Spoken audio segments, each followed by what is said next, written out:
Growing up in Kenya, my sister and I were very close. But like any sisters, we fought a lot. She always got new clothes, and I always got hand-me-downs. Now she's putting her children through school in Kenya. We still fight sometimes, especially when I send money for the kids. I tell her, buy some clothes for the younger one, and we both laugh. With nearly 500,000 locations, our app and online, this is moving money for better.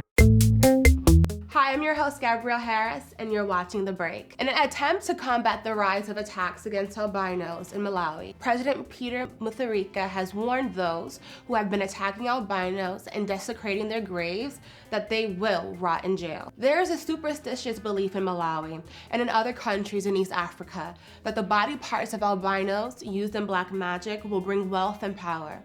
An increased protection for albinos in Tanzania, where the bones of albinos are highly prized in black magic ceremonies, has led to an increase of attacks of albinos in neighboring Malawi. In 2015, Tanzania banned witch doctors and began placing children with the condition in special homes in 2009 to protect them against attackers. Albinism is a genetic condition that causes a lack of pigment in the skin, hair, and eyes.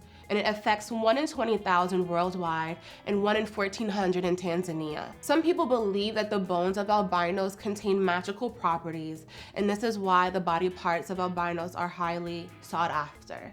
This superstitious belief has led to the increase of criminal gangs in Malawi, known as albino hunters, who have been attacking albinos and even going as far as killing and maiming them for their body parts so that it can be sold on the black market.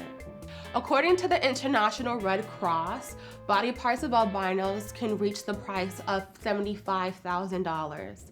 The Secretary General of the Burundi Red Cross, Esemele Katuyuguruza, stated that an increase of albino hunting began in 2008 with a large demand in Tanzania. Sahara TV even sat down with Oscar-winner Lupita Nyong'o in 2011, where she discussed her documentary, In My Genes, and shed light on why some East Africans might perceive albinos to hold special powers, and why they're often treated differently in Kenya. There's still that reverence of white skin meaning success. I know a person with albinism when I see one in Kenya, but for the untrained eye, someone who doesn't see white people every day, and someone who does not know that albinism exists, they come across as white. In March of this year, the severed head of a missing 9-year-old albino boy was found by police.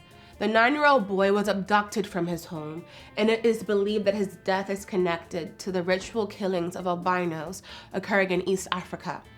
In April, Malawi's Inspector of Police Lexton Kachama ordered his officers to shoot anyone caught red-handed abducting or attacking albinos.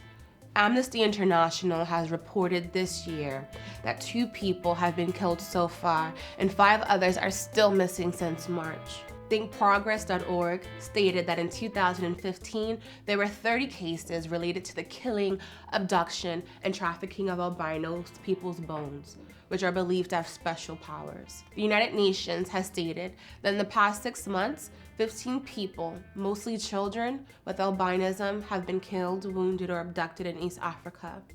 In 2015, Kubula Mansanja arrived in Philadelphia for a prosthetic limb fitting at Shriners Hospital for Children, along with other Tanzanian albinos.